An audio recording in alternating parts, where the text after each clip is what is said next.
Oh, we're doing it all. Oh, you gave me no notice. I consider that an act of aggression. No court in the world would convict me for what I'm about to do to you. Especially because you're white, they're going to get you Burger King. That's true. That's the law now. You hungry, little buddy? You want to go grab a Sammy? A Burgie? A Burgie? A Burgie? Want to get a little Burgie? Sure. So what is this? Is it the worst year of our lives? So canonically, the worst year of our lives is the year 2000. That's what it was about. Yeah. Times have changed.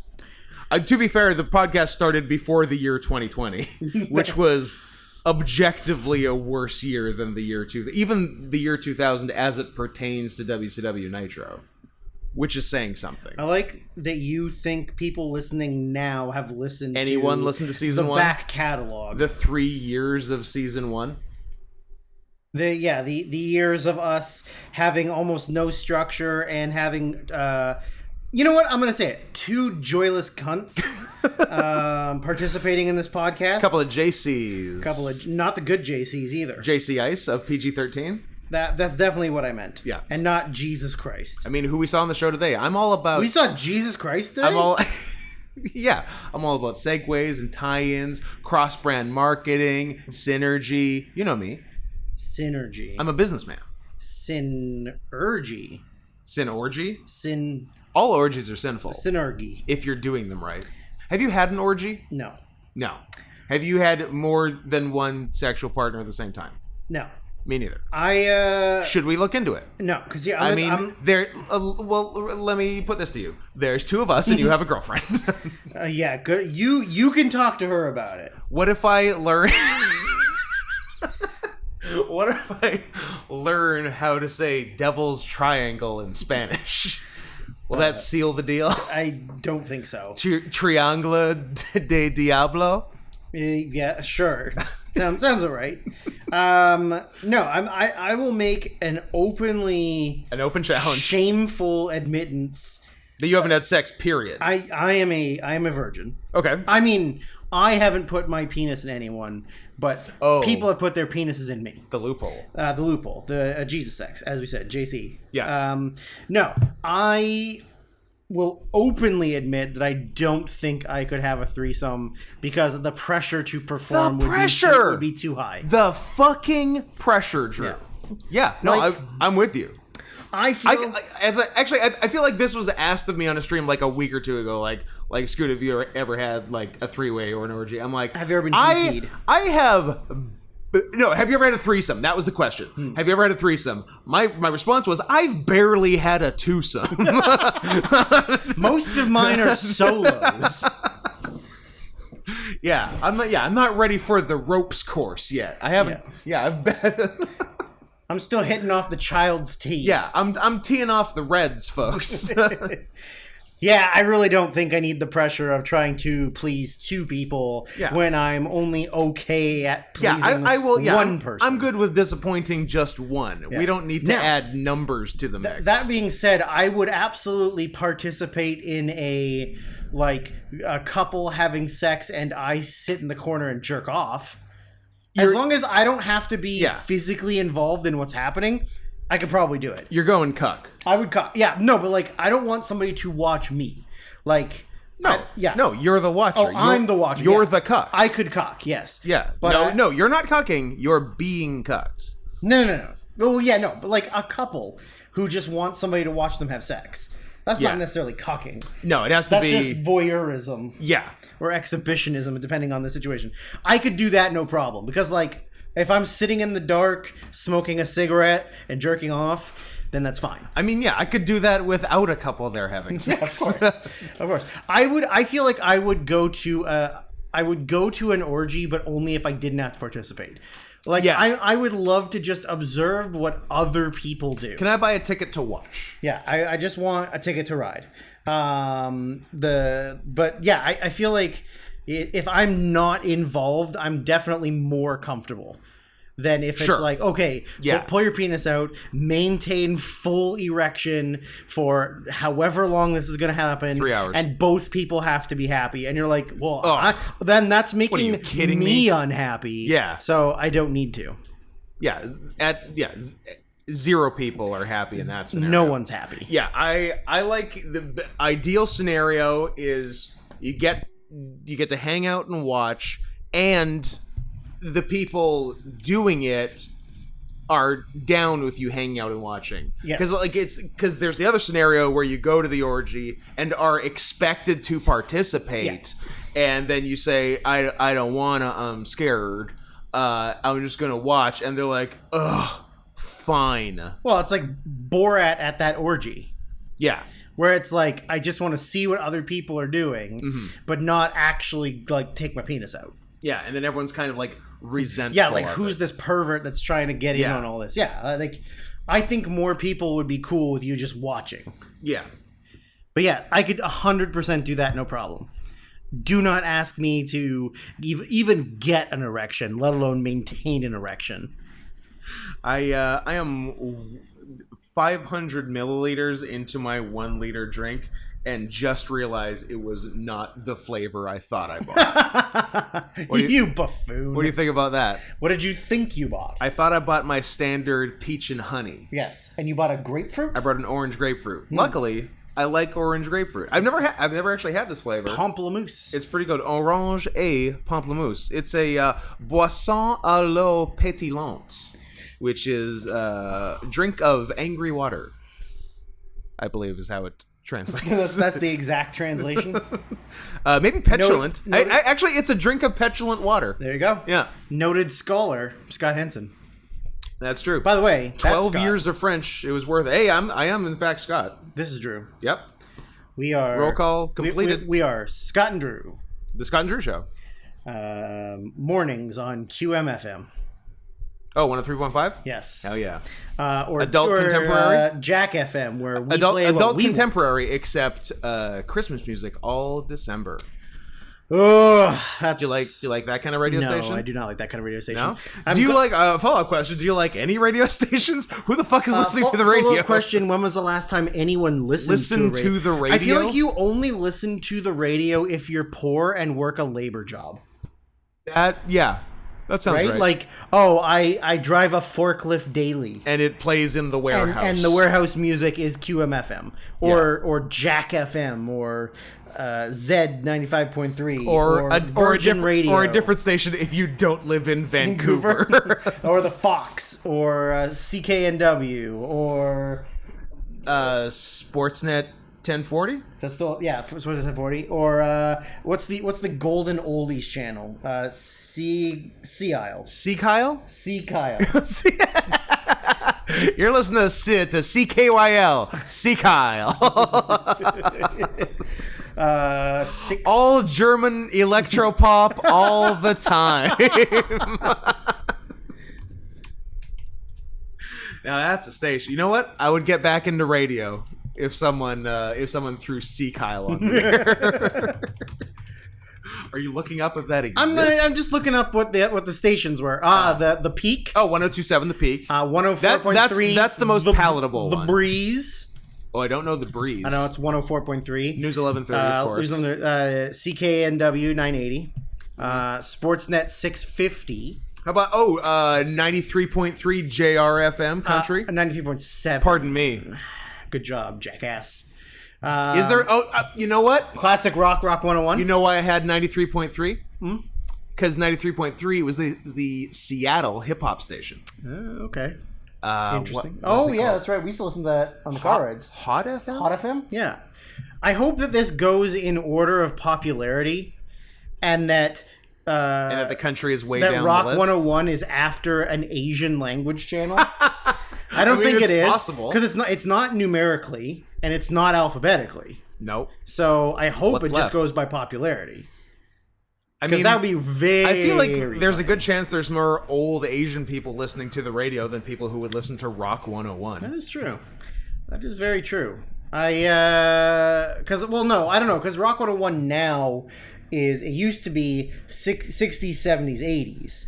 Yeah. Now it's 70s, 80s, 90s. Imagine. So there's a lot of people that are around our age that listen to bad music and would listen to rock. Just imagine in the 2030s, it'll be 80s, 90s, 2000s. That is true. So then also in 2030, 1980 will have been 50 years ago, which is insane. Also in 2030, both of us will be dead. In 2030, I'll almost be 30. Oh, almost. I was born on 9/11. I'm a 9/11 baby. I know. I was born exactly 9 months after 9/11. My parents fucked while the towers fell. Yeah, that makes sense. They're like, we gotta get in on this. this. No, if the world's gonna end, we need to make a baby quick. Exactly. They were trying to repopulate the earth. My parents are heroes. They are heroes. Thank you. They brought you into this world to protect it, and they will take me out of it. They brought you into this world to make sure that they don't teach evolution in school. That's right. And that you don't kill a baby in the womb. Yeah. That's what your parents taught you, and you're sticking to your guns. But if that baby grows up to become an abortion doctor, murder it. Mm-hmm. Yeah. Good job, Texas. You're worse than Alabama. Yeah, I like how they're constantly struggling for the top spot. Just be your own fucking country. You want to be it anyways. Just do a new civil war and win. Yeah. And they would. Oh yeah. The South would rise. They have every gun. You think that all of the liberals living in big cities would be able to maintain order? Well, they don't even own cars, most of them. Yeah. I'm trying to think how we would divide America post Civil War. Would you go? Because I'm fine area wise. The good guys being much smaller than the rest. Like for good guys, do you just go coasts, but East Coast is only Pennsylvania North? Yeah, I think so. I think you could do that. I think if your state is not on an ocean, you don't get to play. Also, if your state is on an ocean and is named either Carolina, Georgia, or Florida, you also don't get to play. What about Louisiana? It's not in the ocean. The ocean. It's not down the ocean. It is not down the ocean. It's on a sea. It's on a sea, but the sea is connected to the ocean. I mean, the shin bone's connected to the knee bone, but where does it stop? At the ankle bone. At the ankle bone. Yeah, I think that's fair. But I saw somebody. Are there any chill countries in the middle? Countries. Oh. I mean, it would be cool if every state got to be a country. I mean, that's what Europe is. Europe is the size of one state. Europe should be one country. Fight me on this. No, I agree with you. I agree.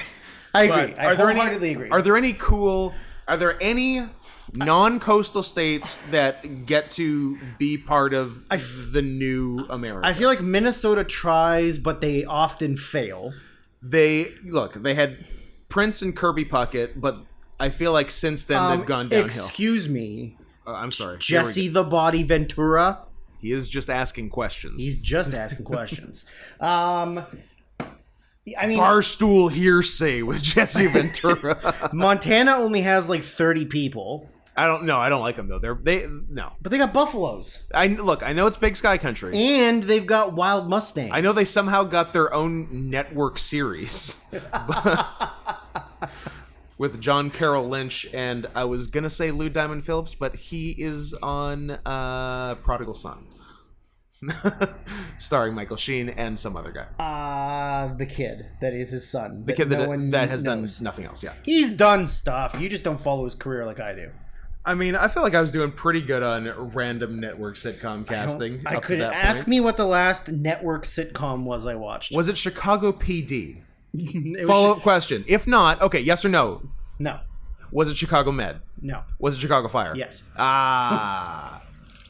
I knew you couldn't resist all of Chicago Wednesdays on CBS. Was the last network show I watched House?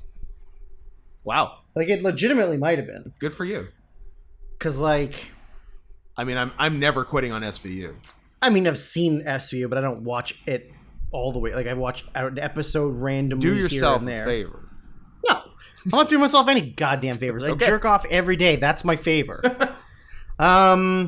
Yeah, I think House might legitimately be the last network show I watched. I can't. Well, like what did Fox do after The Simpsons? No, I haven't watched The Simpsons since 2001, probably. I've heard Drew say on multiple occasions The Simpsons peaked with season 29. What are they on now? 32. 36. I think either 32 just finished or is about to finish or 31.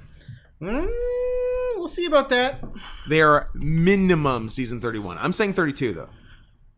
I'm saying 32 is just wrapping up in May of 2021. This is May of 2021. I'm sure of it. I'm sure of it. Correct. 32 has happened. Ended. Now, today, Sunday, last Sunday, next Sunday. It ended on Sunday. Boom. How do you like that? And they are signed for 2 more. You betcha. 33 and 34. Those are going to be the good ones. You know how a lot of people say, oh, Simpsons season 4 is the best. Those are people who haven't seen season 33 yet. Here's an episode where Homer tries to reunite a mechanical band from his youth. I don't know what mechanical band means. I'm thinking like Chuck E. Cheese Band, Country Bears, maybe, Five Nights at Freddy's. No, because look, Homer now grew up in the 80s. Oh, yeah, I like how their ages have to keep... Oh, not their ages, but their timelines. Their timelines. Because like, Homer and Marge, like, originally met in the 60s. They met But now the they weren't even born in the 60s. No. That's a big point of... like contention amongst a lot of the fan base. Yeah. But then I've heard that the creators have come out and said like, you know, like we're honestly just having fun at this point. Like we're not trying We can't believe we're still on TV. You know what? I bet you there's probably quite a few of them that are just like, man, I wish this would go off the air so I could quit, but it pays way too good for me to quit. Please kill me. I wouldn't, like, if you had said to me, hey, has this person been a guest voice on The Simpsons? Everyone. I could pretend to tell you. There are now less people that haven't guest voiced on The Simpsons than have. Yeah, like more than half of the population has guested on The Simpsons at this point. Which makes me feel all the more left out. Which makes you feel all the more special. Because I do good voices. That Scott, for your birthday, I got you a guest spot on The Simpsons. I think, what's season 12? 2000. Yes, I've definitely seen season 12. 13. Here's what I can tell you about 13. Maybe some episodes here and there. Drew, let me tell you about 13. Can I tell you about 13? Can I finish? It has the old man yells at Cloud meme. Really? Yeah, that's season 13. That's shocking right that here. It's that late. Anyways, all right, continue. Let me tell you about 13. I know for a fact I was not watching regularly by season 13. The reason I know that is because I went unusually out of my way to watch the Treehouse of Horror episode and tape it on VHS for season 13 because it had the Island of Dr. Moreau parody. Right. Yeah. Right.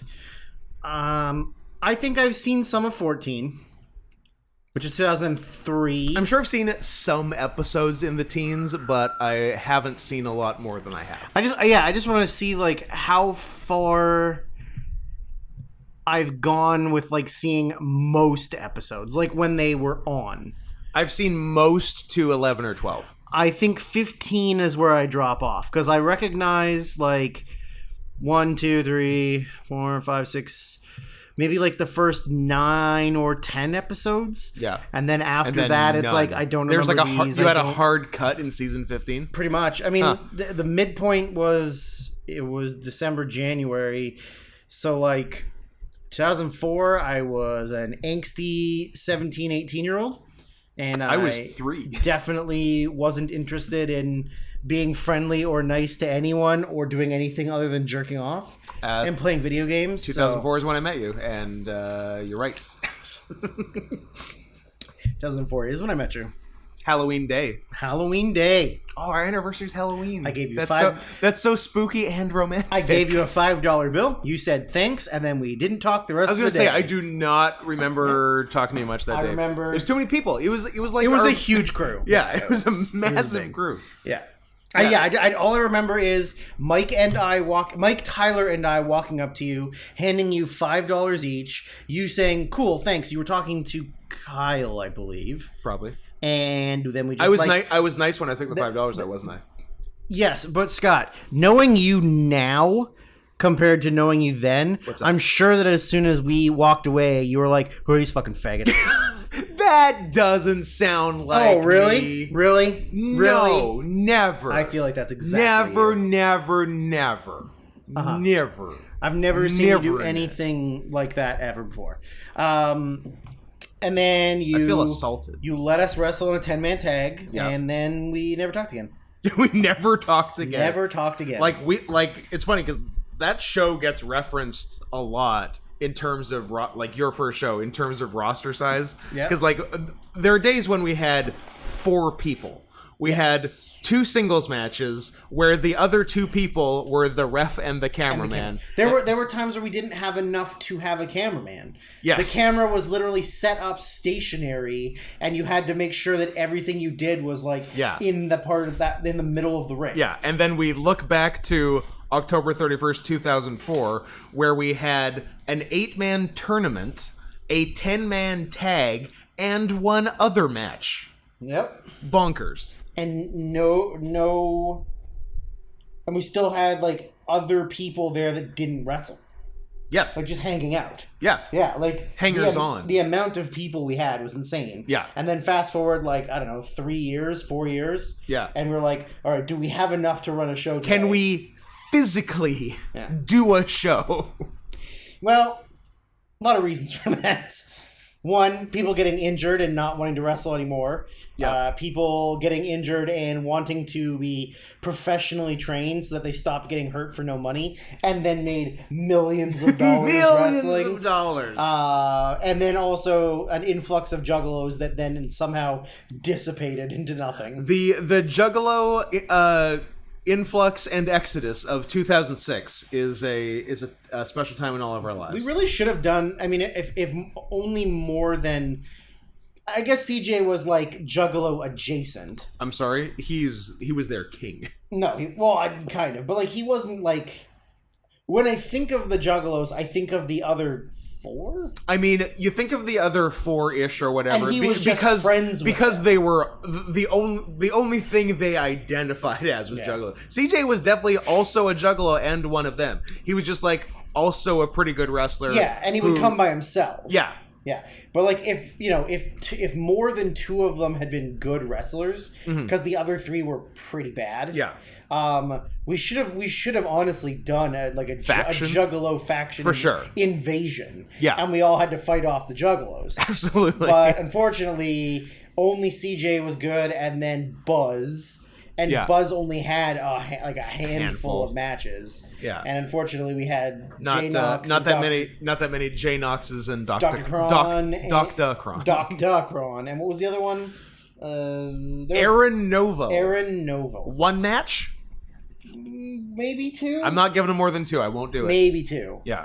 Over-unders at 1.5. Mix 7, but he wasn't a juggalo. No, he was just a guy. Ruthless. Couldn't even tell you. Ruthless Randy. No, Rotten Randy. Rotten Randall. Ruthless Randall. What the fuck was his name? Oh, Rotten Rick Randall. Rotten Rick There was Randall. also a Ruthless Randy. Yeah. Who is enjoying this podcast right now? Yeah. Who is this for? I don't know. For you and me remembering juggalos and jobbers of VCW. That's true. It's probably fun to hear their names. Yeah, I mean, for sure. And then wasn't there one other guy that had 1 match? Crimson Crime.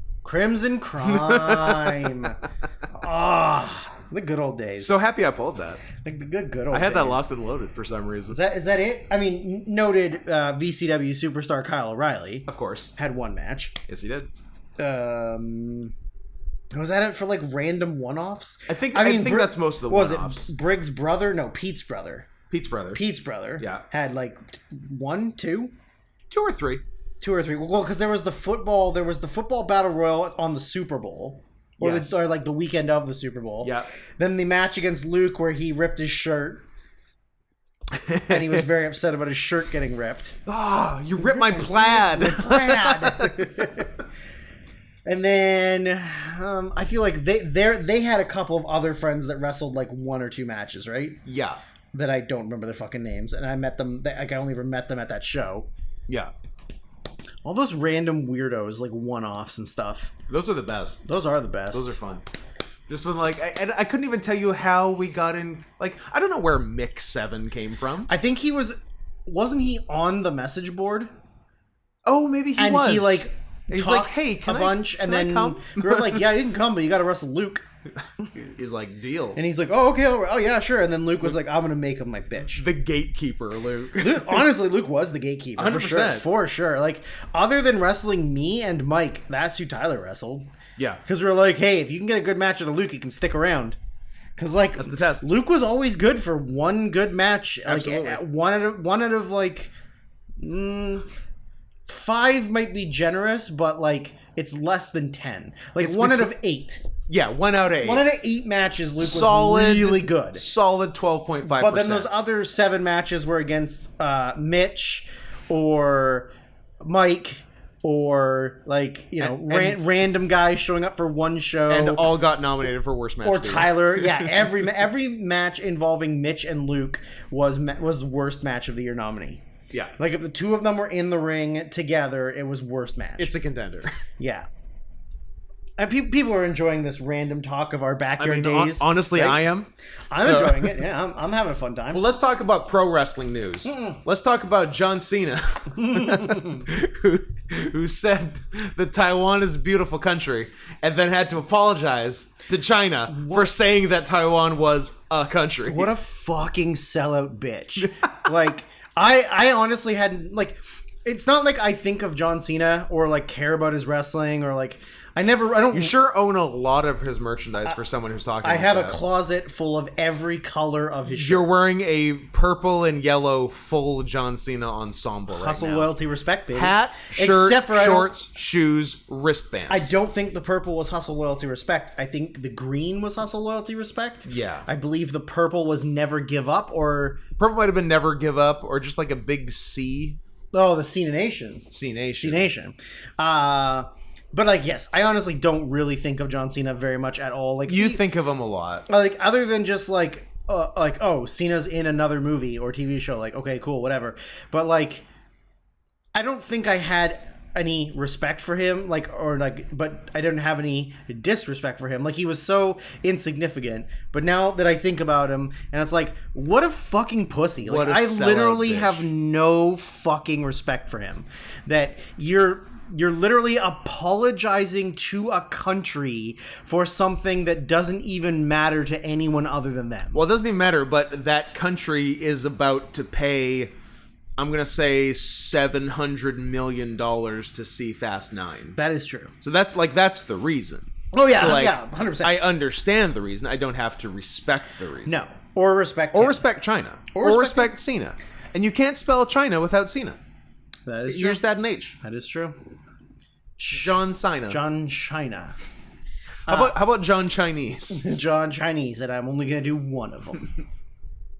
Oh, you no see me. Oh, you no see penis so small. Yeah, I just no respect for him at all. Don't give a shit. I'm glad if he's in Vancouver, and I swear to God, if I saw him, I would just call him like so many awful things and then run away.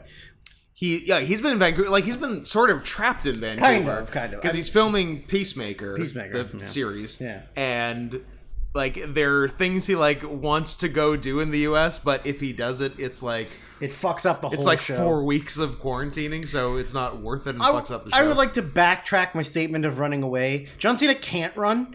So he physically cannot I run. wouldn't run. But also, I can't run. So I would... So we'll call it a draw. I would just draw attention and say that he was bashing me for being gay. John Cena hates gays. And also takes it in the pooper from China. Yeah. Like I know a guy who knows a guy who I think worked on set on Peacemaker and said that John Cena was very nice. But I don't care. Not friend of the show Jordan Vasquez did background on it and said that he was very nice. And like I'm sure he's a nice guy, but he's still a coward. But also he's a total fucking coward and a sellout. Yes. Like he's very close to getting to Ice Cube levels of sellout. Like, do you think he'll probably never pass Ice Cube? Are they tapping him for Are We There Yet 3? They could be. P.S. Did they do an Are We There Yet 3? I don't know. I know they did too. They did Are We There Yet and Are We Done Yet? Which is actually a very funny sequel title. Like they're kind of admitting like, can you even believe this? Yeah. A little better than the people at Now You See Me. Or A Quiet Place. Or A Quiet Place. There is still hope, however, for the Fast and Furious after this one, if they get their shit together and name it Fast 10 Your Seatbelts. That's not going to happen, Scott. But it's so good. It's not going to happen. It's so good. I hate to be the one to tell you this, but it's not going to happen. But it's so good. It would appear that there was an Are We There Yet TV show that he was on. Wow! Just when you think Ice Cube couldn't be a bigger sellout. There's a Ride Along 3 coming. They're doing another... I think 2 might be news another reboot of War of the Worlds. But instead of Tom Cruise, it's Ice Cube? It's Ava Longoria, no longer Parker, and Ice Cube. Her and Tony no good? No, they got divorced a while ago. So sad. And then... Is she still hot? I think she's pretty good. She's pretty good for a woman in her... I don't know. What is she? 70? I think she's 74 years old. Yeah, she's probably okay. Just show me the fucking Are We There Yet TV show. It was on TBS, of course. There's like a lot of... It had Lil Bow Wow. Love it. There's a lot of secret shows on TBS. Oh, Terry Crews. Who no one knows. But like TBS has tons of original programming that no one's ever seen. That's not for us. But some is like like if I told you that Jim Gaffigan has had 7 different shows on TBS, I would believe it. Yeah. What was that one? My Boys? My Boys? Yeah. I don't know. What are you talking about? My Boys? Wasn't there a My Boys? Sure. I bet there was. I don't know. I don't know, man. What are you searching for? If Ava Longoria is hot? Yeah, I'm just trying to find a more recent picture of her. Sofia Vergara is better, right? In terms of network Latinas? Yeah. Latinxas? Latinxas. Female Latinxas. Lanexas. I don't know. What's the most recent picture of her? Maybe this one? That's good. Yeah. I'll take it. Yeah, she's good for her. Pretty good. You don't know what you're missing, Tony Parr. I guess you do know what you're missing because you're married and fucked for a while. Correct.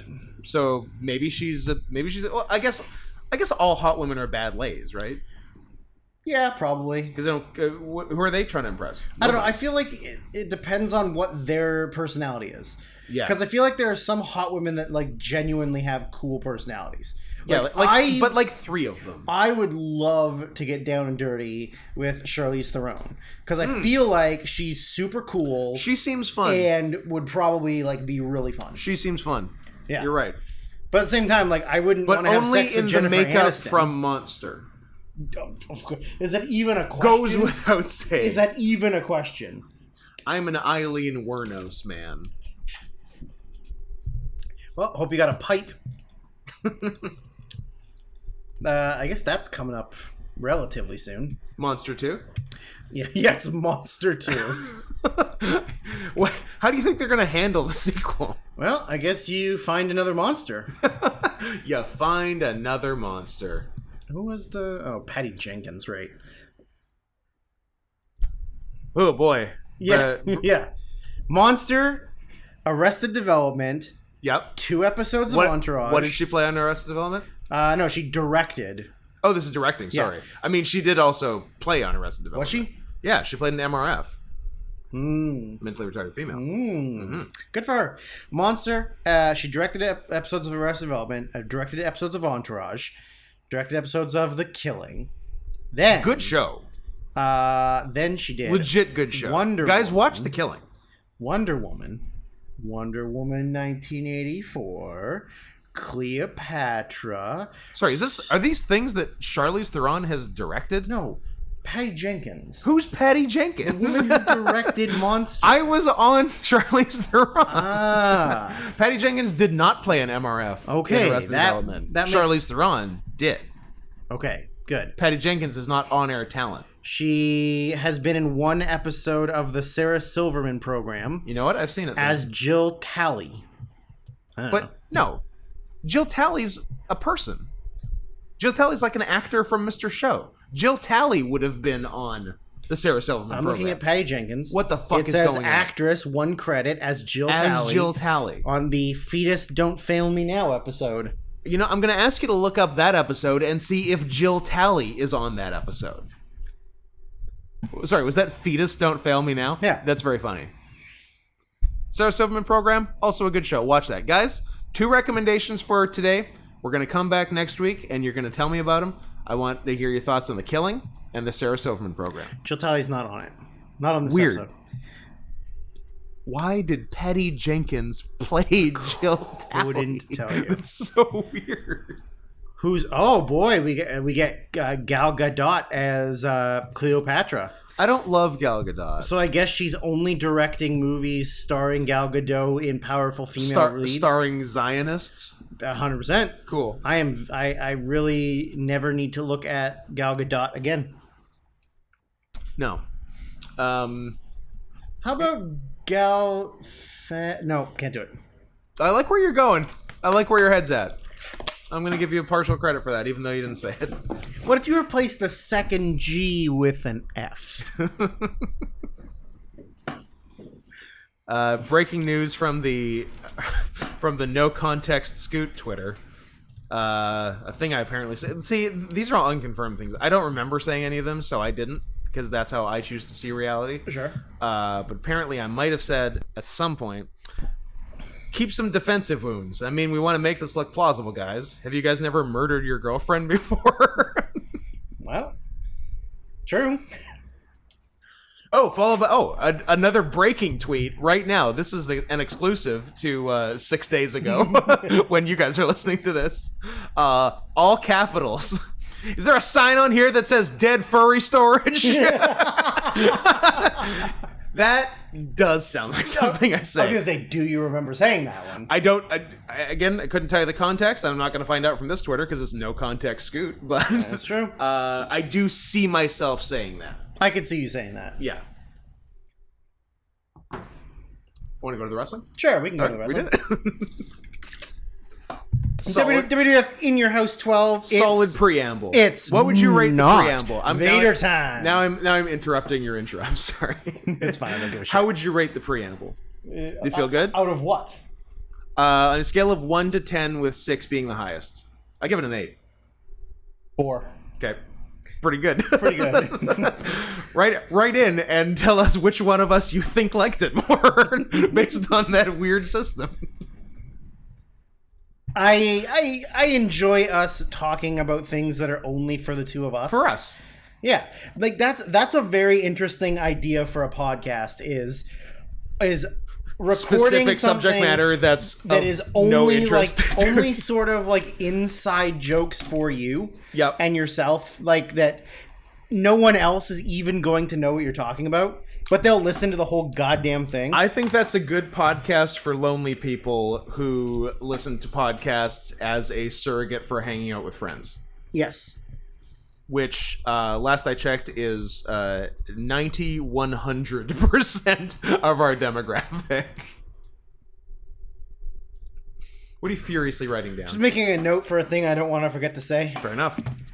Okay, In Your House 12, it's not Vader time. So here's the thing with the In Your House naming scheme. They'll name them several months in advance so they can sell tickets to them and have a name of the thing that they're selling tickets to.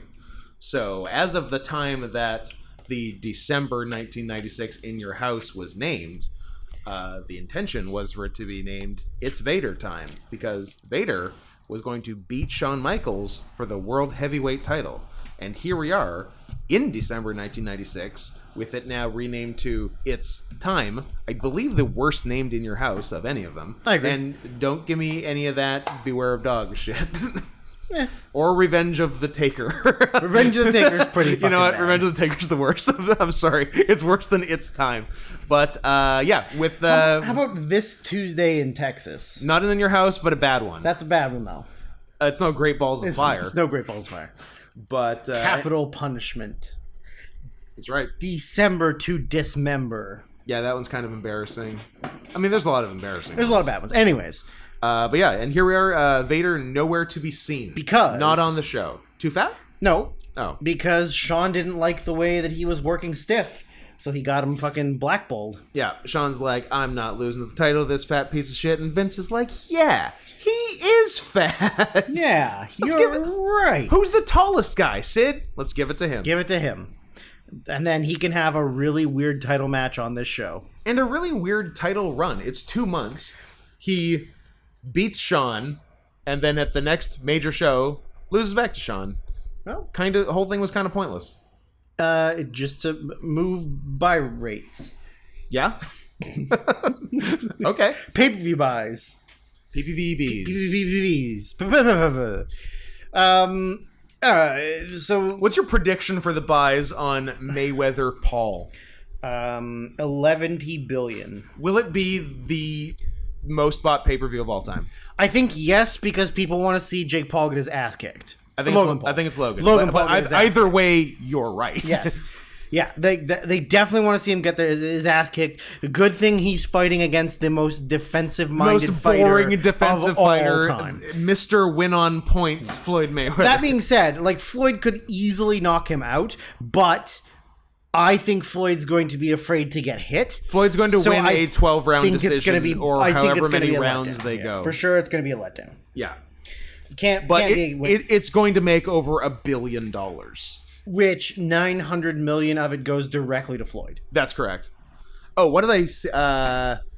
Tyson Fury and Anthony Joshua was who he wanted. Joshua. That's who he wanted to fight. In Saudi Arabia. That's who he wanted to fight. Okay. But they're making him have a rematch with Deontay Wilder first. Is that in because Saudi it was Arabia? Contractually obligated to do so? Okay, is that the one in Saudi Arabia? No, the one that was going to be against Anthony Joshua in Saudi Arabia. Yeah. But now before that can happen, has to do Wilder. He has to fight Deontay Wilder. Anyway, the Saudi Arabia Although one, maybe the Deontay Wilder fight's also in Saudi Arabia. Like, who fucking knows? But, anyway, but the Saudi Arabia one, both guys guaranteed $75 million. Yeah, of course. Because there's so much fucking Saudi money. That's ridiculous. That's the second one, but where's the third one? Oh, no. Fury Wilder is in Vegas in July. Okay, and then presumably Fury Joshua. I mean, there is a chance that Tyson Fury loses, though. Yeah, there is. Maybe Wilder will not wear 100-pound entrance gear and get gassed out on the way to the ring. That was so You funny. silly goose. That was so fucking funny. Why would you fucking do that, you dumb bastard? You fucking dumb bastard. I guess... You dumb bastard. It's a sailboat, not a schooner. A schooner is a sailboat, stupid head. You know what? There is no Easter Bunny.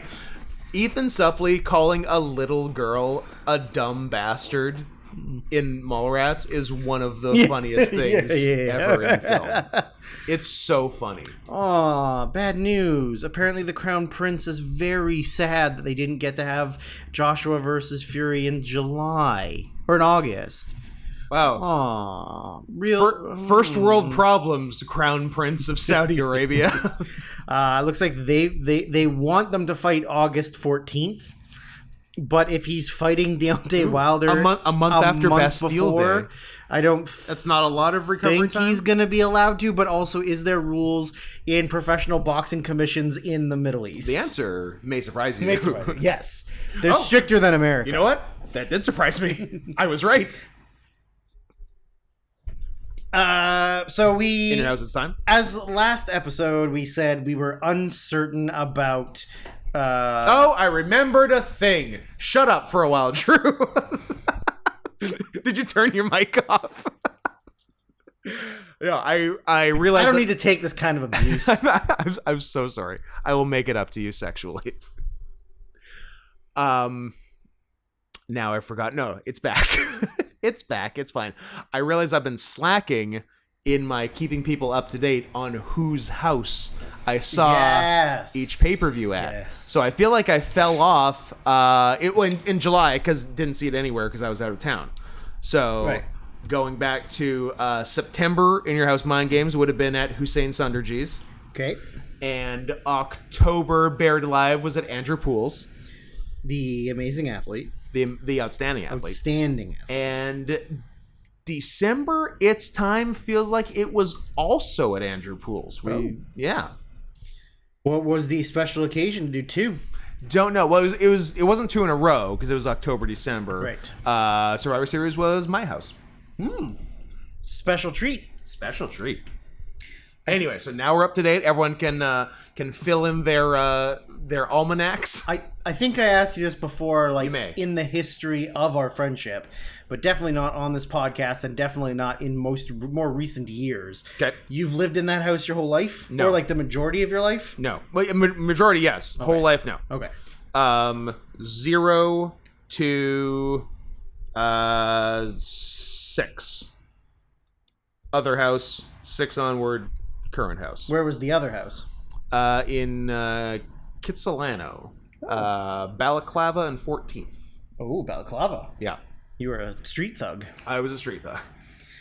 You and Farouk and Ahmed Johnson came from the same streets. That's true. I have now doxed my old house of Rome. So yes, we were having the discussion on whether or not we were going to get any more free-for-all matches because the rest of them are listed as dark. Yeah. This one we're getting them. This one had a dark and then another dark, and the second dark was on the free-for-all. Yeah. And I looked through future ones. There's a few more matches we get. Okay. I hope they're weird and interesting because I like seeing. I tell you what, things. we do get that we thought we weren't getting. We're getting a new Blackjacks at some point. Oh, okay. Is it a dark free for all? It's a free for all. Sick. Yeah. I'm interested in that. This one was young upstart Rocky Maivia. Announced from the South Pacific. I mean, it's kind of true. It's I guess. not. He's not from there. That's where his grandfather and mother are Is from. that how announcing works? Should I be announced from Germany? Are you German? What threw you off? I don't know. My hair, eyes, and politics? The constant saluting. I'm a patriot. And Sue me. high stepping. And you're distrusting of anyone with a large nose. And my strong support of Palestine. Yes. Versus the, I guess, recently-ish debuted. Or, like, recently getting put on television. Pretty recent, yeah.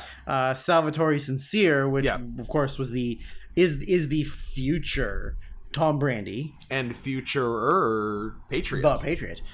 But not the Patriot you see on WWE, which we will get to in 97. Soon, yeah. Yeah.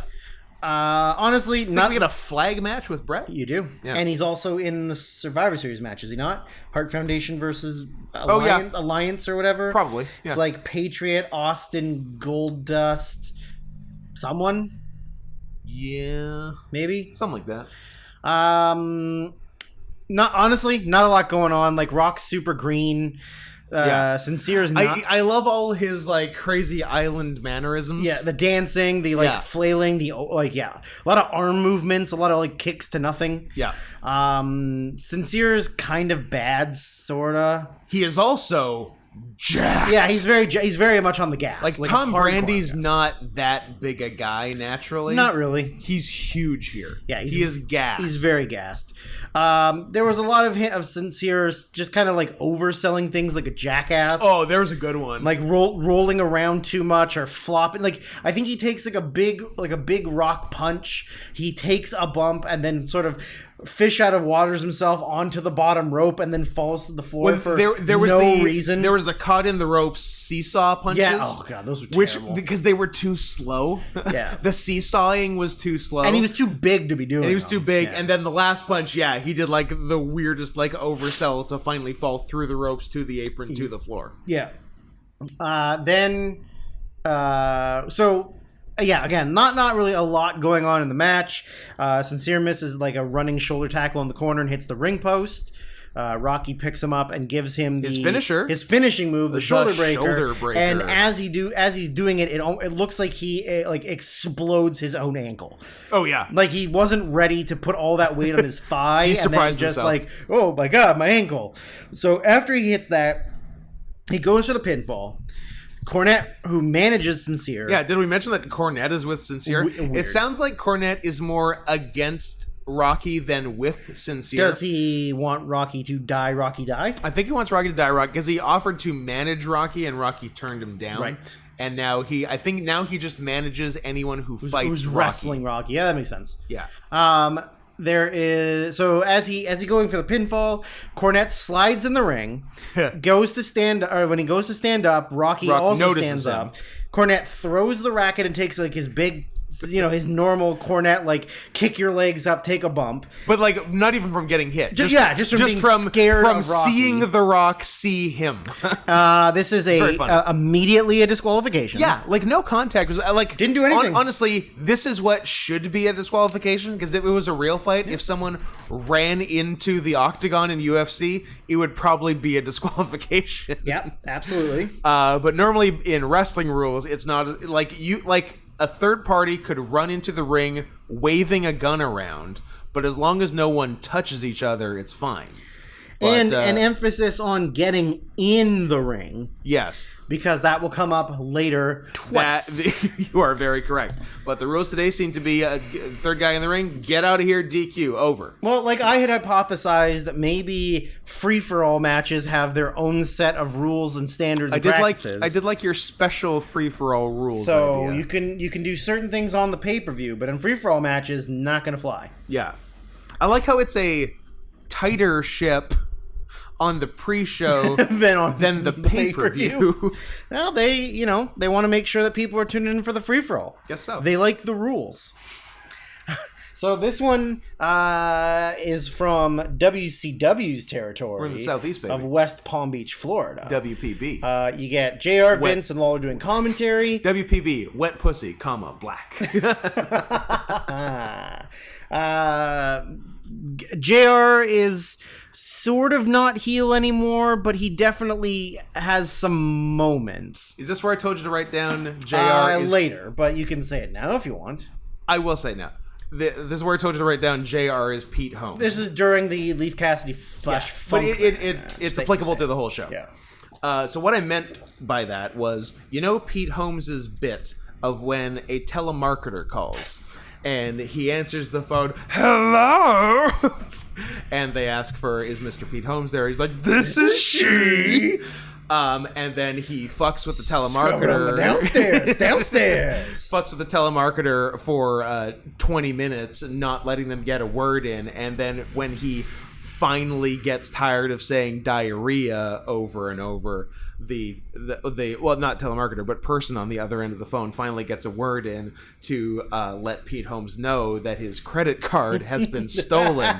And then Pete has to get into serious mode very slowly. But he can't just turn on a dime. He's got to wind it down. Go down a ramp from crazy woman scrubbing on her downstairs to Pete Holmes, whose credit card has been stolen.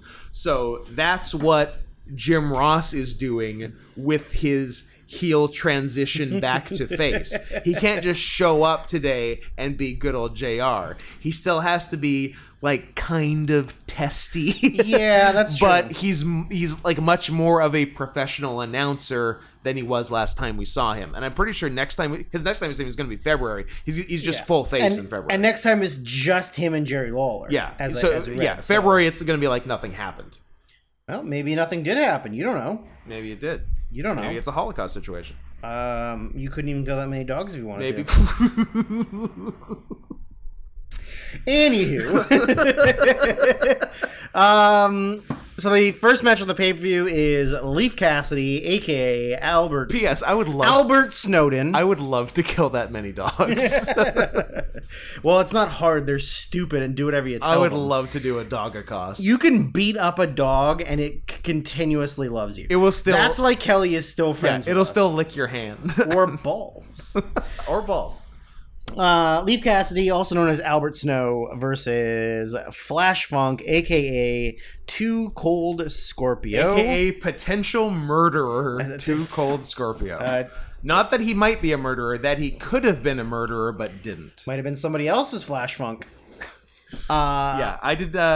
We did not know. We watched the Dark Side of the Ring on WCW Collision in North Korea, and did not know that Too Cold Scorpio almost murdered Road Warrior Hawk with a shiv that he made out of metal chopsticks.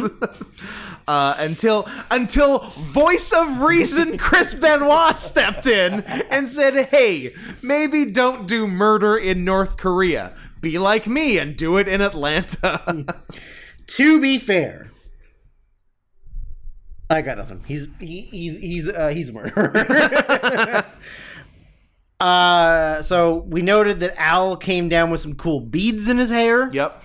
Or sorry, Leif Cassidy. Then Al. when Flash Funk comes out, does a bunch of dancing with his funkettes. It goes without he's a saying, pimp. but his gear is so good. His gear is rad. I mean, want- it looks like something I would never want to wrestle in. No. But it looks amazing. Yeah, like I want whoever made that gear to make all of my gear forever. As Flash Funk. So be it. If that's the only gear they can make, I'll wear it. As Flash comes down to ringside, he gets Vince to dance. So Vince begins to dance like he's one of the brothers. Very cute. Adorable. Match was pretty good. It's good. I mean, a lot of fun stuff. it's two very capable workers. Yeah. Leif Cassidy is almost main eventing one of the first ECW pay-per-views. A year and change. 98. Yeah, I guess it is a year and change. Yeah. And Scorpio's been in WCW, and then ECW, then WWF, Back to then ECW. back to ECW, then back to WWF. Yeah. Because he's Too Cold Scorpio in the right. Job Squad. Yeah. And he teams with Terry Funk. Mm-hmm. Which is Yeah, that's right. Yeah, Scorpio and Funk were team. Yep. There's unfortunately a very obvious botch of Flash Funk trying to springboard from the apron up to the top rope. Yeah. And he just sort of doesn't plant his legs right, and he trips, and then he gets back to the second rope. But he gets back up to the second, he gets back up to the top rope. But Leif Cassidy sort of like has to like stand. He can't just stand there like a goon. So he punches his butt, which doesn't do anything. Which Scorpio no-sells because he wants to do his move. So he still does the moonsault. Was it a moonsault or was it like a 180 crossbody? It was 180 crossbody, yeah. 180 crossbody that overshoots Cassidy. Over his head. Which then sort of results in Cassidy still taking the bump, so it looks like he gives him a Samoan drop. Yes, that is exactly what it looked like, and it was not the intention. Then there was a very good run in the corner. Whip him into the corner, up and over, catch him for a head scissors into the ring. But Cassidy like sits down, and Flash Funk goes like face first between his legs. Yeah. Then there was a crazy belly to belly over the top to the floor. And he like took the bump on the floor. By Cassidy to Flash Funk. Yeah, he took the full bump. Then Cassidy does a somersault plancha. Yep. Then when they get back into the ring, Cassidy does a dragon clutch for all of 3 seconds and then realizes it's not working. Probably the first one ever done in WWF. I mean, 100%, I would think so. Then they brawl around a bit more. Cassidy goes to the floor. Funk does a massive running taker dive over the top, but we only get to see the camera the very on the end ants of it outside looking at Cassidy. Yeah. We don't actually get to see the Scorpio running off the ropes to do the jump. We don't see him jump. And we're like, okay, the replay. And then we're like, okay, we'll get a replay at the end of the match. Like, nope, never. No replays. It's a secret. Nothing. Then Flash Funk puts him down in the ring. It goes up top, does a huge beautiful moonsault. But Cassidy kicks out at 2. Yep. Then they brawl around a bit more. Then Scorpio, I'm gonna always call him Scorpio. Flash Funk goes up, hits the 450 splash, looks great. Yep. Sort of lands legs first, but it's still a little bit in these, but it was good. Yeah, he's got thick thighs. He's got big old thick thighs. And I hear they save lives. Also a massive dong. And that's finished. Like match is really good. We commented on both his DSLs and DSD. His dick sucking dick. A dick that was made for sucking. Yeah, absolutely. If it wasn't for the minor botch, this would be like a very good match. Yeah. But just like that one small botch. Yeah, like just two good guys wrestling and ahead of its time WWF style. Yeah. Yeah. Not ahead of its time for wrestling in general, because like everywhere else was doing... New Japan's got Liger versus Otani going on right now. So they're not ahead of the whole curve, but definitely ahead of the WWF curve. Yeah. Next up continues the ridiculous trend of WWF tag team title matches, heels versus heels. 3rd in a row! 4th? No, can't be. I won't hear of it. Oh, yeah, I guess the other one was Guns Donnas. Yeah. Oddly faced Donnas. Guns, Owen and Bulldog. Guns, Owen and Bulldog. This one? Yep. Great. You betcha. Since September. Haven't seen a face in a tag title. Actually, no. Haven't seen a face in a tag title match since probably May, because the Guns Body Donnas match was non-title. Correct. Haha. You nailed it. You fucking nailed it. So Owen Hart and Bulldog defending the titles against Fake Diesel and Fake Razor Ramon. Yep. There isn't a lot. Again, there isn't really a lot that happens in this match. Fake Diesel is fine. I feel like Glenn Jacobs had a lot of the Kevin Nash mannerisms down as best as he could, but his weren't overly exaggerated. However, whereas Rick Bogner, Big Titan, he had the Razor Ramon mannerisms down, but they were over the top comically. They were cartoony, silly. yeah, super really exaggerating. It was Razor Ramon pantomime. Yeah, and it's annoying and awful. However, he did a very cool pump handle suplex. Yes, he did a very cool pump handle suplex. I'll give him that. Don't see a lot of those. Which you got it from watching those Japanese tapes. Jap tapes. At some point, Puroff and Cibernetico walk down the entranceway and look at them. But then the referee just kicks them out and they leave. Luckily, no one else walks down during this match. Never. So Diesel goes to press slam Owen and just sort of mistimes the jump and press. Yeah. But luckily for them, they cut away to Stone Cold Steve Austin running down and attacking. The timing couldn't have been perfect. They're about to blow a spot. Yeah, you can see that Diesel tried to lift him and Owen didn't jump. And it's not going. And you can see that it's not going to go all the way up, but luckily boom, Steve Austin in the aisle. Boom, Steve Austin in the aisle jumping the Bulldog. So apparently, and then Bulldog and Austin brawl on the floor next to the ring, which apparently is not a DQ because it wasn't in the ring. That's correct. At this point, or it's pay-per-view rules. Or it's pay-per-view rules. Yeah. At this point, this is where they get babyface in peril. Owen Hart, as always, which you called before the match. 100% called because that's what else are you gonna do? That's what they do. This is when Razor does the pump handle suplex, and also this match, and really all of them, they bum me out about Owen because he's so good. He's so good. I like him better than Bret. Yeah. He's more entertaining for sure. Like, the thing is, he's also very technical, but he's a lot flashier. He's more dynamic. He does more entertaining maneuvers. Yeah. Like, what's the most entertaining thing Bret does? Getting whipped chest first into the buckle. Owen does that too. Yeah. So, yeah, maybe Bret's like the best grappling wrestler, and if that's your style, cool. But Owen does like kicks and off the top stuff and like takes stupid bumps. Yeah. Owen was my guy in WWF In Your House, the video game. Never played it. On PC. Never played it. It was in the style of WrestleMania the arcade game. It was like the sequel to that nobody played. Was it only on PC? Like, I don't even think it was on consoles. WWF In Your House. PlayStation. Incorrect. PlayStation and Sega Saturn.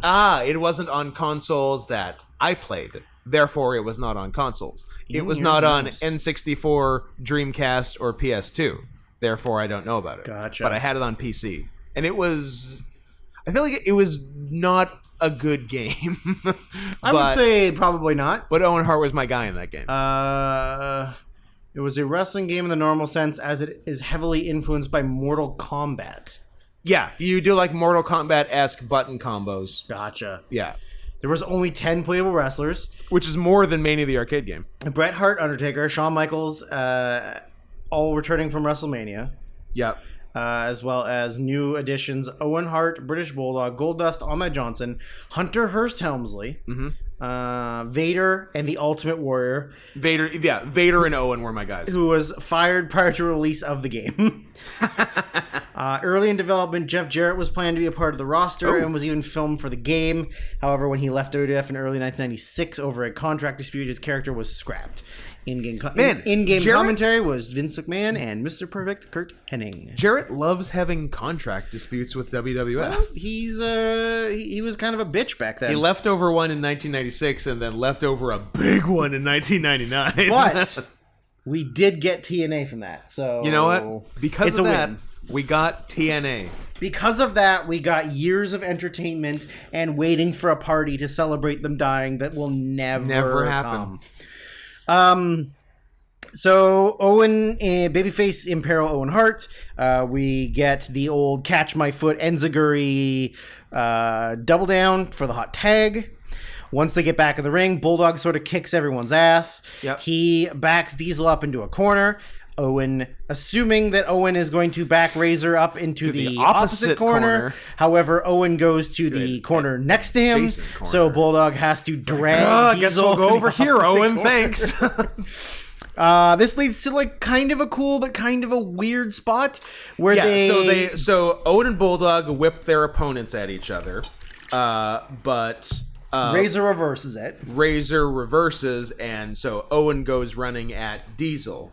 Owen does a crossbody at Diesel. Diesel catches him. Bulldog then drop kicks the whole mess of them, and they fall over the top. Yeah, very cool, but also sloppy. Yes. Yeah. Then so they go to the floor. Bulldog goes to work on Razor. Diesel runs at Owen on the floor and moves and hits the post. Yep. As we're back in the ring, Razor is up on Bulldog, and the finish fucking ruled. Great finish.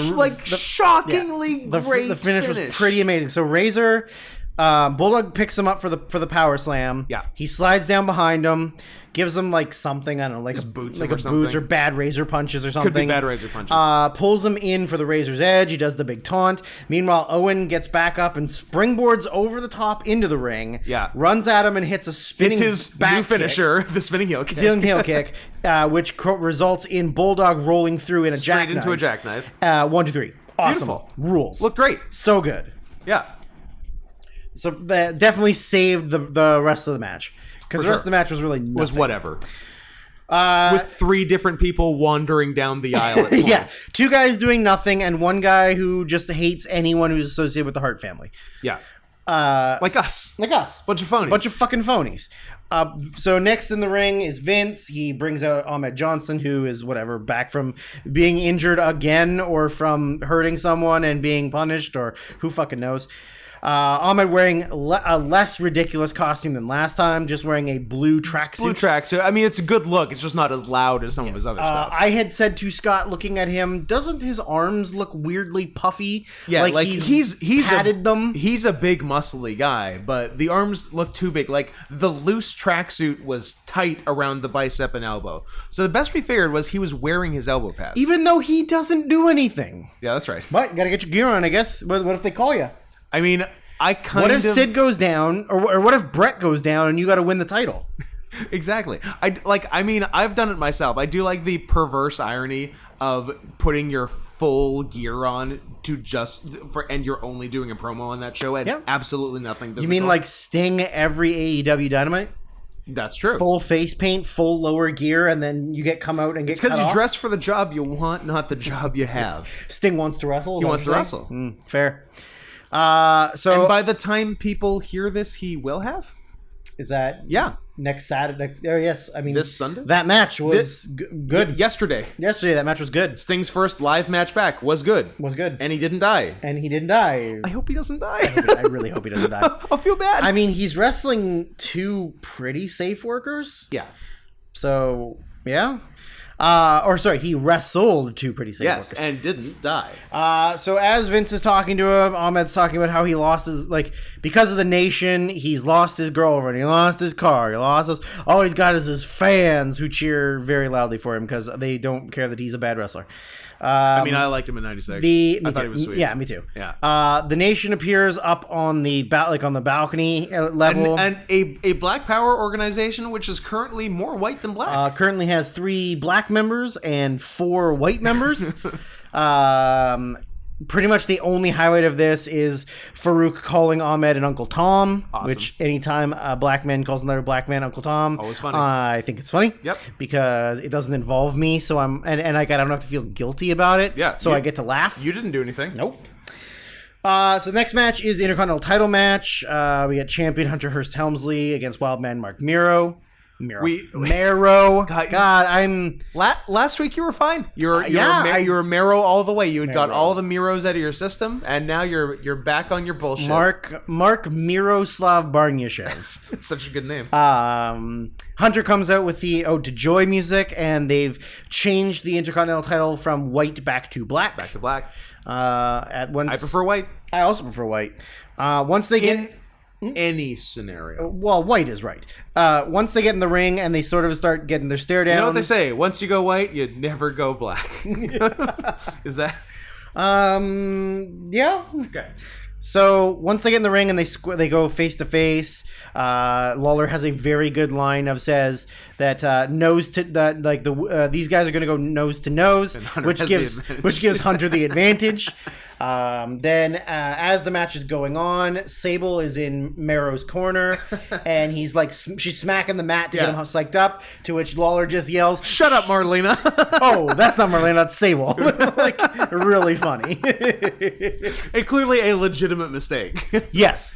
The match is good. There's a lot of boring Triple H mat work. Yeah, it's there. Triple H does his big bumps. He does the whip into the corner, somersault his way up, flip back down, get punched, whatever. Then he also does the whip to the corner, hook your elbow over the top, do the full flip to the floor, which he fucking loves. Yeah, it looks great. Whose spot was that originally? Great question. Was it a Flair spot that Flair did way back when? I don't know if that's a Flair spot. It's a someone spot for sure, but I can't picture it in my mind. Is it?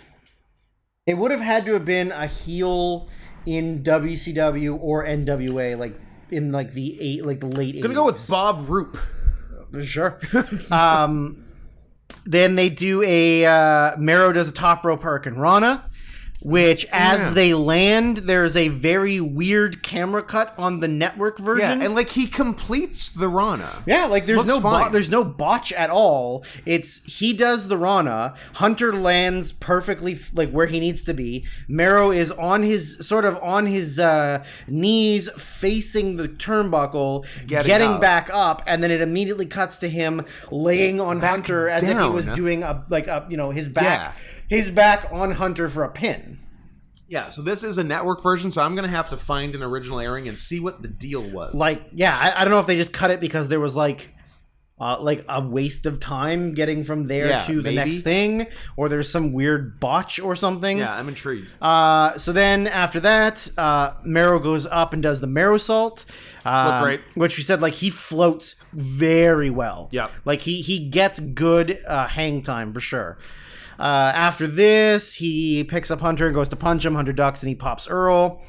Then Hunter grabs him. Earl, who deserves it. For stealing merchandise and selling it himself out the back of his van. Making millions of dollars. Millions of dollars. Then Hunter picks him up, goes for a back suplex. Mero does a backflip out of it into a rolling prawn hold, which would have been the 3 count. You finally would have gotten what I wanted. But Earl was hurt. So Hunter gets out of it. By the time Earl recovers, Hunter gets out of it. At this point is when Trips does the old get thrown in the corner, hook the arm, go all the way to the floor. Yep. Mero runs and does a somersault plancha onto him. Which somehow barely touches him. And also he kind of like lands on his feet. Yeah, and then like goes into the guardrail to sell it. Yeah, he like lightly sits on his shoulder and lands on his feet. At this point, Goldust runs down, who is currently trying to feud with Hunter. He grabs the title belt to hit Hunter, who ducks, and he hits Mero. Goldust's gold on his gear is getting a little darker. It's a little darker. Yeah. This gear is so far the best gear. We're improving. Also, another guy who got in full gear, but he did wrestle in the main event dark match. That's true. Against Steve Austin. Nice. So he accidentally hits Mero, then he turns around and hits Hunter anyways. Hits Hunter on purpose. They're both laying on the floor. Earl starts counting. Mero gets up, beats the count, and wins, but doesn't win the title. Yeah.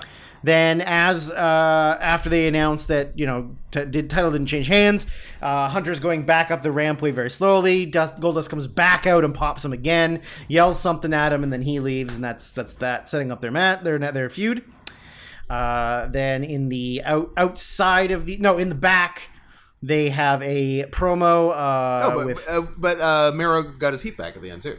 Oh, sorry, yeah. Mero got him back in the ring and did his very excellent wild thing. Yeah, because if I was in the crowd and then I got that count, I'm like, I wanted the fucking shooting star. And there was also a lot of shooting star in the hype package. So to do the hype package and then not deliver would be kind of bullshit. Yeah, so he got his heat back, got to do his big move, and I think this is pretty much the end of the Mero Triple H feud. I think so. This is Mero winning the feud without winning the title. Yes. And now we're on to Hunter versus Babyface Goldust. Babyface Goldust. If you don't shut up, I'm going to come out there and stick my tongue down your throat, and then everybody's like, but in a good way now. Yeah. Now we want you to. Please come kiss me. So in the back, we got a Sid promo. It's honestly just Sid being crazy Sid. Yeah. But he also, it's like he doesn't have control over the sound, the volume of his voice. Because he's definitely going from, yes, and then he's going very quiet. And you couldn't even really hear what he was saying. Yeah. So next, we get the hype package for what happened at the last In Your House with Buried Alive, with the debut of the Executioner.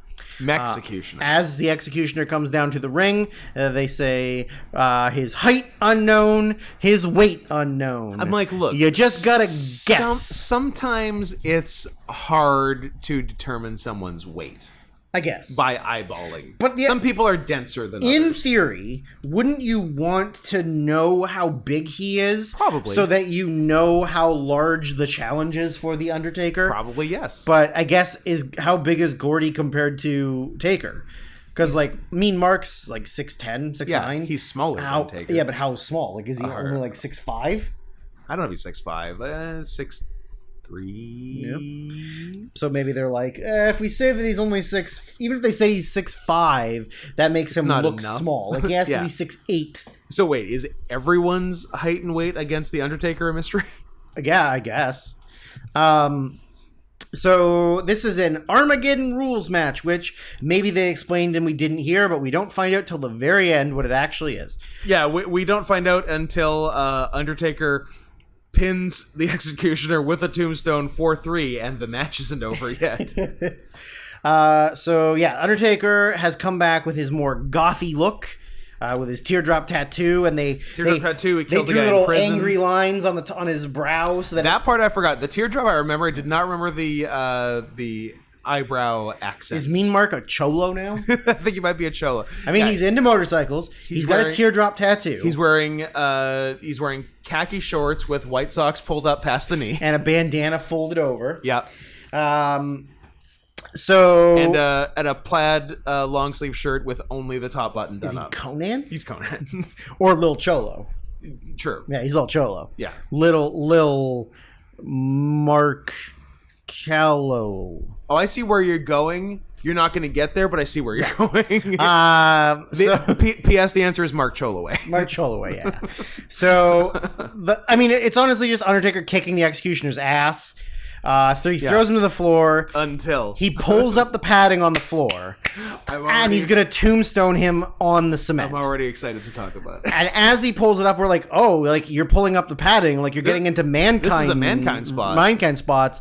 As we say that, and as he gets the Executioner up on his shoulder to do the tombstone, here comes poor little Mickles Foley running as fast as he's ever ran his entire life. He's motoring. He's in the best shape of his life. Honestly, yeah. He's running as fast as he's ever ran. Yeah. And as soon as he hits the corner to come around to cut off the Undertaker, that padding becomes the biggest challenge he's ever had in his life. He eats the most shit. And he hits hard. It's like he went out of his way to trip because over. Obviously he's flat on his face within 10 inches of the Undertaker. Yeah. But he's on the ground, and Undertaker already has the Executioner in tombstone awkwardly position. Grabs at his ankle. He tries to get his boot, and then eventually gets his leg, and Taker just puts down the Executioner. It was a shame. But also the best thing on the show. Oh, it was amazing. We howled when we saw it. So now obviously it becomes a 2-on-1 handicap match. I think I did Shark Laugh from Strange Wilderness. I thought you were going to do it, but then you started drinking. So no. I just want to talk about it. Okay. I don't want to do it. So it becomes a 2-on-1 handicap match at this point.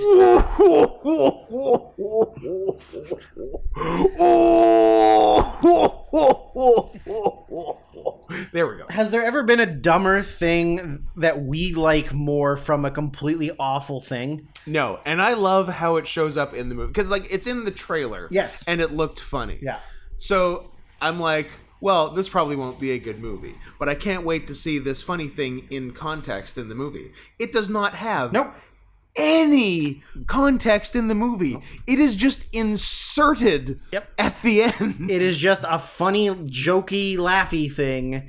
It's insane. Yeah, it's stupid. It's also I don't know if it even meets all the qualifications of a movie. It's very weirdly put together. Yeah, it really is. It's honestly like you're watching the movie, but also the Wilderness show, but they're not directly associated with each other. Yeah, it's like somebody you recorded Raiders of the Lost Ark on TV on a VHS. Yeah, and then at some point, one of your other family members wanted to record I have to go out, but I want to record the last 8 minutes of this show I'm watching. And so they just push record, so it records in the middle. So there's no connection between the two. No. So the next time you watch Raiders of the Lost Ark, a third person watches that, having never seen Raiders of the Lost Ark or the other thing, and just thinks that this is the movie. Oh, what a weird thing to cut into the middle of a movie. And that's Strange Wilderness. Yes. I do remember saying at the time that it was ahead of its time, and in 10 years, this is how all movies would be. I couldn't even tell you the last time I saw it was. A long time ago, but I'm sure it's still bad. I don't think it's aged with time. You're like, oh, this is pretty good now. This is amazing. It does have Bigfoot in it, though. It's true. So they brawl all the way up the ramp towards the in-your-house set. So it's now a full Undertaker versus Mankind Executioner handicap there was no rules to begin with. There was no DQ anyway. Well, it's Armageddon rules. Yeah, so not like this, I didn't think this was going to be a handicap match. They fight all the way up the ramp to the set. Mankind gets thrown through the facade window of the set. Yeah. Then Taker climbs through, and then everybody's like, "Oh, where are they? Where are they?" And then he throws Mankind back through the door, breaking the door off its hinges. He rolls all the way down to the concrete. Then he goes and grabs the Executioner. At this point, Paul Bearer, I don't remember exactly what he said, but he has a lot of like really funny random comments single that lines because and of phrases. his voice and how loud he talks, you can hear him. The one by the house was just him saying "mankind." Oh, yeah, where yeah. mankind Mankind! wasn't even on screen, and then he had a funny one later. I think he just yells like, What's happening? happening? Yeah. It was. I think it was that. Yeah. So yeah, he grabs the Executioner. They go back behind the set, and I think what was maybe supposed to happen was they were supposed to knock over the side of the house to the thing, but it appeared to be on wheels. Yeah. So or just too well built. Or honestly, maybe just like it was off the ground and connected to the other part of the house. So it wasn't going to go go when down he hit it, it just sort of like itself. moved forward a It bit. rattled. They didn't really do anything. Yeah. So they fight all the way. So Taker goes all the way back to the ring. Then eventually Mankind comes all the way back down. Then the Executioner comes all the way back down. Yeah. Then as Mankind's in the ring, a bunch of security run in with mace. Yes. Not to be confused with Mace and T-Bar. But to be confused with Mace and Puff Daddy. Or Mace and Puff Daddy. This is like Or bear spray or pepper spray. Mace and Buff E of the Christopher Street Connection. Nice. How do you like that? I like the way you think. Happy to do it. Very happy. The Christopher Street Connection, who constantly got beat the fuck up by Moff and what was the other one? Monster Mac. Yeah. Who, like, those early ROH shows, just like, who wants to see us smear the queers? Babyface gay bashers, the Hit Squad. Yeah. The Hit Squad just smearing the queers. And then Moff tried to have sex with Homicide's underage sister? That's my understanding, yes. And then he tried to fucking kill him. Moff was out of the biz for a little while, but then came back. But then he's cool. Everything's cool now, guys. It's all chill. Sleep with his sister. So the security guard guys begin to mace Mankind in the ring. Yep. Which sort of just leads to nothing happening for a bit. And then Taker and Executioner fight all the way through the back again. Now they go up through the crowd and through some stairs to like exit doors. And luckily we have a roaming camera to follow. Yeah, them. the camera just sits at the bottom of the stairs staring up as you see like several Is that fans. as far as his cable went? Very possible. Or they just didn't want to see what they were doing outside the building, which was probably nothing. They're just taking a breather. Because the important stuff was happening in the ring. So they put Mankind in a straitjacket and they drag him out of the ring, sort of kicking and screaming. Then Gorilla Monsoon comes down and they're like trying to escort him out of the ring.